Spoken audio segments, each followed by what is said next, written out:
Good afternoon everybody. ये video 9th class के बच्चों के लिए है। ये जो वीडियो बनाई जा रही है ये इसलिए बनाई जा रही है क्योंकि कोविड-19 की वजह से आप लोगों के क्वेश्चन पेपर के पैटर्न में चेंजेस हैं।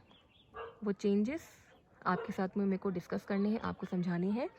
और सिर्फ क्वेश्चन पेपर के पैटर्न में ही नहीं, क्वेश्चंस के मार्क्स डिस्ट्रीब्यूशन में भी चेंजेस हैं, तो वो हम अभी समझेंगे।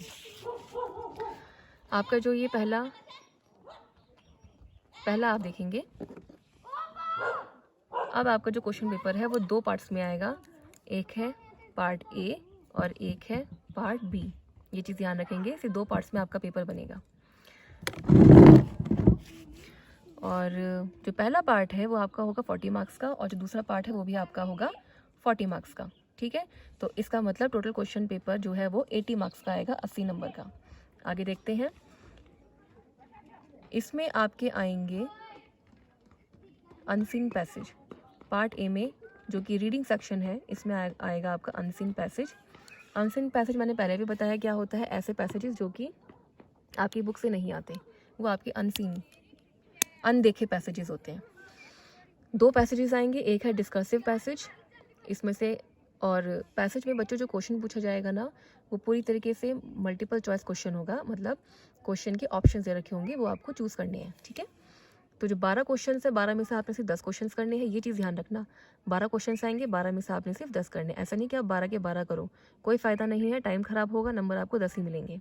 ठीक है, और एक क्वेश्चन है 1 नंबर का, तो इसका मतलब 10 क्वेश्चन हुए 10 नंबर के।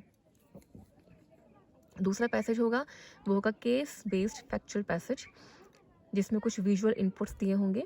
इसमें भी आपसे 12 क्वेश्चन पूछे जाएंगे, 12 में से आपको सिर्फ 10 करने हैं। तो अगेन एक क्वेश्चन 1 नंबर का है, तो 10 क्वेश्चन कितने हुए, 10 नंबर के।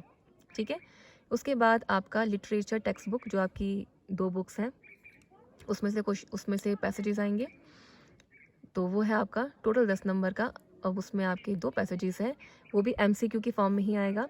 MCQ में क्या होगा, आपसे आपके जितने भी लेसन हैं उनमें से कोई भी 2 पैसेजेस, 2 एक्सट्रैक्ट बोलेंगे। एक्सट्रैक्ट मतलब किसी स्टोरी में से कोई हिस्सा निकाला हुआ, उसे बोलते हैं एक्सट्रैक्ट। ठीक है, तो कोई भी 2 ड्रामा या फिर प्रोज, इसका मतलब होता है स्टोरी बेसिकली। तो उसमें से कोई भी 2 स्टोरीज में से आपको प्रोज, आपको एक्सट्रैक्ट निकाल के देंगे। देखो लिखा है एनी 1 आउट ऑफ 2, मतलब 2 में से कोई एक करना है। ऑप्शन में आएगा ये, कोई भी 2 में से एक करना है। और ये जो एक्सट्रैक्ट होगा ये 5 नंबर का होगा, तो आपको 5 नंबर का आपका ये एक्सट्रैक्ट हो गया। नेक्स्ट क्वेश्चन आपका बनेगा MCQ। अगेन ये बनेगा आपका एक्सट्रैक्ट फ्रॉम पोइट्री। आपकी पोएम्स भी हैं, उन पोएम्स में से कोई भी एक पोएम का एक्सट्रैक्ट निकाल के देंगे। 2 होंगे, उन 2 में से कोई एक करना है। ऑप्शन में आएगा ये भी, 2 में से कोई एक करना है, तो वो भी आपका 5 नंबर का है। तो इस तरीके से लिटरेचर में से जो एक्सट्रैक्ट आएंगे वो टोटल हो गए आपके 10 मार्क्स के। ग्रामर में आपके 12 क्वेश्चंस आएंगे, 12 में से आपने 10 क्वेश्चंस करने हैं, तो ये हो गया ग्रामर सेक्शन आपका 10 नंबर का। अब आते हैं पार्ट बी पे, जो कि राइटिंग सेक्शन है। राइटिंग में आपने क्या करना है, क्या क्या आएगा आपका, डिस्क्रिप्टिव पैराग्राफ आएगा, जो कि 5 नंबर का होगा। इसकी जो वर्ड लिमिट है वो है 100 से 120 वर्ड्स, 5 नंबर का। ऑप्शन में या फिर, और का मतलब होता है या फिर क्या आएगी, diary entry based on visual या फिर वर्बल क्यूज। ठीक है, डायरी एंट्री का फॉर्मेट आपको बता रखा है, तो इन दोनों में से कोई एक करना है। अगर आपको डिस्क्रिप्टिव पैराग्राफ अच्छे से आता है तो वो करेंगे, अगर डायरी एंट्री अच्छे से आती है तो वो करेंगे।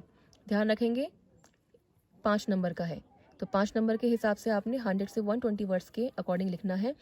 2-3 पेज मत भर देना, कोई फ़ायदा नहीं है, 5 नंबर ही मिलेंगे। तो अपना टाइम बचाना है आपको एग्ज़ाम में। दूसरा क्वेश्चन आएगा स्टोरी राइटिंग, जो हमने आपको हॉलीडे होमवर्क में भी दी है। स्टोरी राइटिंग में आपके 100 से 120 वर्ड्स में ही आपने लिखना है, बेस्ड ऑन गिवन क्यूज। कुछ हिंट्स उसमें दे रखी होंगी। और 1 आउट ऑफ 2, मतलब 2 स्टोरीज आएंगी, 2 में से आपने कोई एक करनी है। ठीक है, अगेन 2 स्टोरीज आएंगी, 2 में से आपने कोई एक करनी है जो कि आपको अच्छे से आती हो। नेक्स्ट लिटरेचर में से, इसमें थोड़ा ट्विस्ट है, इसको ध्यान से समझेंगे। शॉर्ट आंसर टाइप क्वेश्चंस, जो कि 20 से 30 वर्ड्स के होंगे।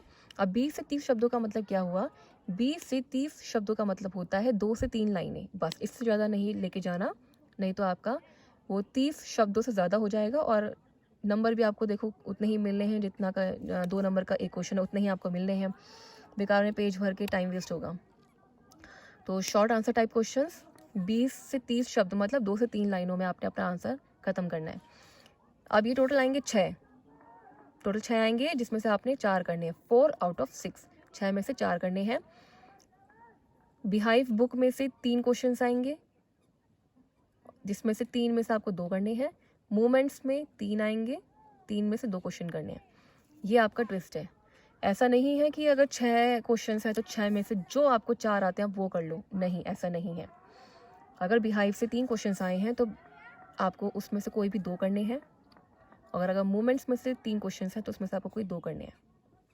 ऐसा आप नहीं कर सकते कि बिहाइव के 3 कर ली और मूवमेंट का सिर्फ 1 किया, नहीं, ऐसा नहीं होगा। ठीक है, और एक क्वेश्चन आपका 2 नंबर का है तो 4 क्वेश्चन हुए 8 नंबर के। उसके बाद है आपका short answer type question, again ये है 40 to 50 वर्ड्स का, 40 से 50 शब्दों में आपने इसको करना है। एक क्वेश्चन है 3 नंबर का, 4 क्वेश्चन हुए 12 नंबर के। ठीक भाई, सेम पैटर्न है जैसा ऊपर वाले में है। 3 क्वेश्चन बिहाइव के आएंगे, 3 क्वेश्चन मूवमेंट्स में से आएंगे, 3 में से कोई भी 2 करने हैं आपने, बिहाइव में भी और मूवमेंट में भी। तो ऐसा करके आपके ये 4 बन गए। ठीक, लॉन्ग क्वेश्चन आएगा आपका बिहाइव में से, जिसकी वर्ड लिमिट होगी 100 से 120 वर्ड्स, वैसे ही जैसी इनकी वर्ड लिमिट्स है। ठीक है, तो देख लेना, उस हिसाब से ही आपको लिखना है। और 5 नंबर का क्वेश्चन है, पहले आपके 10 नंबर के आया करते थे तो इसलिए हम इसको ज़्यादा लिखते थे, लेकिन अब ये सिर्फ 5 नंबर के हैं तो ज़्यादा नहीं लिखना है इनमें। 5 नंबर के हैं, 2 लॉन्ग क्वेश्चन आएंगे, 2 में से कोई 1 करना है। 2 लॉन्ग क्वेश्चन आएंगे, कोई 1 करना है, ध्यान रखिए। उसके बाद last question again long question का होगा, ये आपका आएगा सेकंड बुक में से। सेकंड बुक है आपकी मूवमेंट, ये भी 5 नंबर का है, वर्ड लिमिट वही है 100 से 120 वर्ड्स।